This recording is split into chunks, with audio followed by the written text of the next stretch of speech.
Welcome back to Beyond Revenue, the show where we unpack how revenue leaders actually make things work in the real world. I'm your host, Michael Jäger, and every week we go beyond frameworks, buzzwords to dig into decision, trade-offs, and tactics that truly move the needle, especially when things are complex, messy, or unclear. Today's guest is someone who lives exactly in that complexity. We are joined by Maria Berghäll, CMO and GTM leader at Lundahl Transformers. I hope I said that right. Maria, great to have you on the show. Thank you so much. It's so nice to be here, and really looking forward to this. And you did say the company name right, Lundahl Transformers. Thanks, God. So, Maria, you've led GTM across very different environments, from SaaS to industrial B2B, and today as CMO at Lundahl Transformers. What does your role actually look like day to day, and what's the biggest GTM challenge you focused right now? So honestly, it's like my day-to-day work has been really interesting regarding the branch that Lundahl is working in. It's a manufacturing company. It's like heavy industry. So my first thing that I've been doing in my daily work is actually to unlearn a lot of like modern GTM shortcuts and speed and everything like that, and more focus on to evaluate like if speed and volume don't really win in this game and in this industrial B2B. It has been really important for me to be more agile in the way of building for the long run and have like the stamina to build trust and to build deep in relationship, and that takes a lot of time. So for me, my day-to-day work today is my strategy, my GTM strategy today is build long-term, build trust, be there, helping educate, be even more in customer service and deep in the communication with our partners and distributors, because we have so extreme long sales cycles.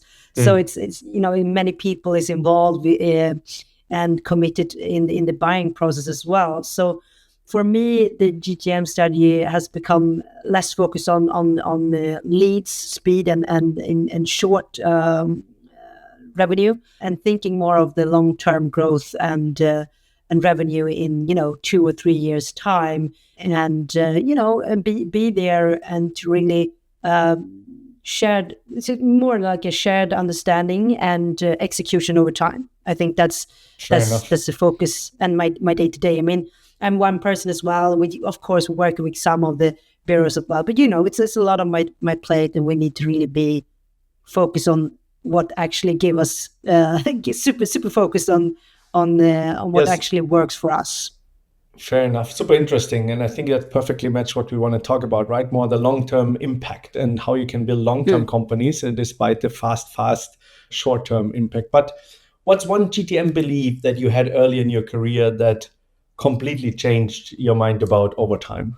I think that's the collaboration between sales and marketing. I mean, my early career, I always thought that marketing's greatest, biggest achievement was what you give leads, you have concrete leads, and then you generate all that you're doing, and you just hand it over to sales, and then my role stops. So I don't really believe that anymore. I think the bigger picture for GTM today for me is that you're really working closer with product, with engineers, with sales, with leadership, and it's more like a teamwork, and that everyone actually has a shared responsibility for revenue and growth.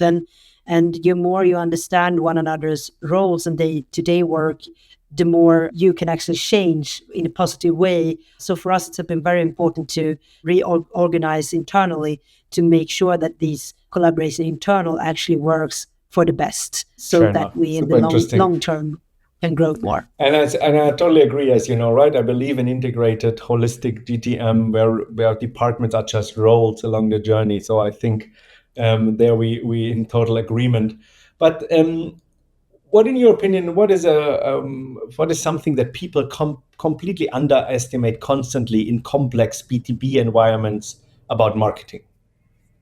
That's a really good question. I actually reflected a lot about that, and I think some of the parts of being underestimated is the time and effort it takes to build the community and the trust, both for us and for me, it's both building the trust in the community of the end user, because they are not our direct customer. We are, and our direct customer, the B2B part of it, they have a lot of their plate. So we need to be really consistent and be there for them in so many ways that we actually didn't imagine from the start. So for us, it's very important to continue showing up on time and to make sure that they know that they think of us long before they even think of buying something. So but I think for me it's like the underestimated thing of how long time and how much effort it actually takes to build that trust. Yeah, fair enough. And how long do you need the look on to really develop something which changes the way, right, the perception of your company and to really have impact instead of the short cycle performance driven marketing world, right? Which is not possible to have success in complex B2B. No, and we tried that. We tried the fast pacing thing, more content, more campaigns, but it didn't really paid off as we wanted. So yeah, it's really important to have that curiosity in their challenges and what we actually can help them with. To actually, fair enough. Sometimes isn't really marketing as well. It is even more than that. So yeah, fair. But let's jump into the tactics and fails, right? We want to discuss two tactics which led to success and one tactic where you really failed and what you learned of it. Yeah. So what's the first tactic which you chose to share with us, which led to real success? I think one of the I'm most proud of is that we actually changed the strategy. I changed the strategy of how we are talking about our product. We are a component manufacturing company, and we have a product that are not so sexy in so many eyes. So we started actually to not just talk about the technical side of the product, not only talk to engineers. We are starting to build a strategy around everyone who actually enjoys audio, high quality audio. So you have both the pro audio side of the branch and the hi-fi. And that's two different kind of universe. We are in the same audio universe, but it's two different kind of universe. It's kind of like you're trying to communicate to one of them, and then you try the same on the next one. Then it doesn't work. But something that they have in common is that everyone enjoys audio. So to be the best, one of the world's best audio manufacturing components business, we actually started to pinpoint the feeling of music. So we started the strategy around following the Transformers from factory to end users, kind of like artists, producers, different kind of creators. So not only the engineers who actually build the amplifiers, for example. So that's one of the best things. Interesting. And what would you say? What was the challenge you were trying to solve? So what led to the decision to change the way you target or how close you get to that target group? I realized that many of our potential buyers don't really know what we can help them with, and they don't really know where our high-end component actually is built in.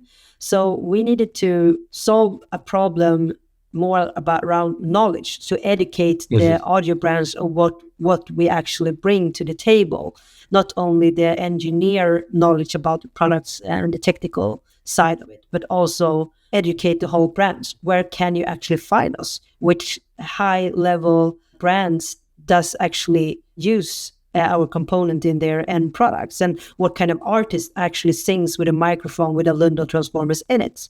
So that was a really fun way to start working and trying something that have never been tried before for us. So that I think that is one thing I'm very proud of, because I believe that is one of my strengths to find ways that no one else has tried before. Cool. And was it a deliberate decision because you found the challenge that you're not close enough? And how did you in the end validate the new approach? That's a very good question. I think for us, it's like you wanted to move from being seen as a component supplier to being like a trusted voice in the audio community. And I dreamt about that. I was like, how can I measure it? Like, what can I have? What kind of KPI is good here? But I actually had a goal that when big brand as EOS or Whirlwind or Focusrite or Autofon, or when they started knocking on our door and saying, yeah, we want to be a part of this campaign with you, or when I come to them and ask, they're going to be, yes, of course, we want to collaborate with you. We want to lift your product and brand in our channels as well.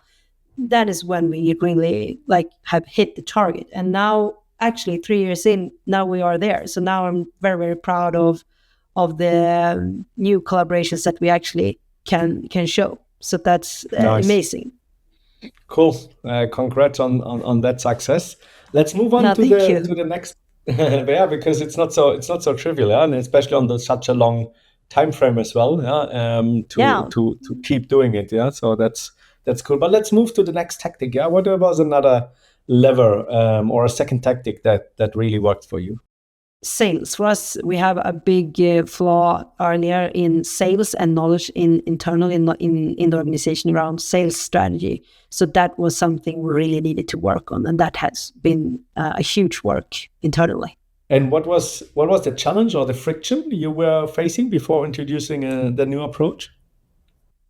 Historically, Lundahl, we have a lovely historic. We are a 65-year-old company, a family-founded company. And when I started, the son of the founders was the CEO and have, all of the knowledge around sales, relationship, partners, distributor, everything. And he had it, in his core, and everything was uploaded in his brain. You just search for where do I find this? Where do I find this? And it's very. So that was a challenge we had to. How do we download all of the knowledge in his brain before he retired? So that was the biggest challenge, and to broaden it so many people.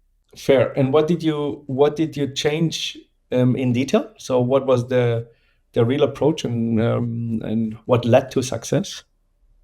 We started with a different kind of structure, of course, a little bit more sales structure. We broadened it so more people internally actually works with sales, better sales models, shared meetings around sales, more action-based, like you're doing this, more accountability from everyone internally, and a more respect for sales. And so it's not only one person show now, it's a more team effort. So it's product, it's engineer, it's marketing. So yeah, it's really good now, because now it's also easier to connect the sales strategy with the GTM strategy. Did it show quick results, or did it take quite a while to see that it works? I think it's going to take quite a while. We are still in the process of changing this, so I will let you know in 1 year time. But we can already see small changes. So that's very, very good, and a very positive feedback from our distributors. So that's wonderful. Interesting, yeah, because we have clients facing similar challenges, yeah, as we talked about. So it would be really nice to keep in touch about this and see how you evolve, and maybe we can exchange some tactics about that. Yeah, but let's talk about one tactic that didn't work. Yeah. So what was the initiative? What was the assumption? Why didn't it work? Maybe you can lead us through a little bit. Yes. So one of the biggest challenges that we had was looking all over what actually worked for us, because I thought, all the trends and regarding paid ads, regarding organic growth. So I did a lot of other companies do. We started to plan budget for paid ads and be very fast, have a lot of different kind of ads, both Pro Audio and Hi-Fi, but it didn't pay out. We increased the Google budget as well, but for us, it didn't work at all. So we actually needed to bring the budget down again to save money, and then regroup. And what I learned from that was our future buyers, the next generation buyers for us, is not they find us more to social media. So if we have the time, the stamina to be here for the long run, and to believe in the organic growth, that is much better for us, because then we actually target the right audience, we get the right followers, and it's spreading in the community that way. So we actually get more leads from social media today than we did before. Cool. Good learning as well, right? So really focusing on the right messaging and what's the real goal around it, right? Especially on, as you initially said, the long term. So thank you very much. Really appreciate sharing a tactic which didn't work. That's not the easy part, right? It's easier to speak about success than the failures. Yeah, and I also I was reflecting a little bit of the learning part of it. I think like when you work as a CMO in a company, you really want to do your best work, and you want to give fast results, good growth and revenue. But it's also hard sometimes to realize that, okay, this doesn't work for us. Why is it working for everybody else and not me? Or like, am I doing something wrong? Should we, experiment even more with the ads, or, and I also did like a broad education in performance marketing to, look in all of the different kind of KPIs you can work with regarding that. And I learned a lot, and I started to try these tools inside the marketing strategy for Lundahl. But, cool. It's quite frustrating when you feel like, why isn't it working for me? And then I talked to some branch, and I talked to some other CMOs in my network. And after a while, I went back to the basics. Who am I talking to?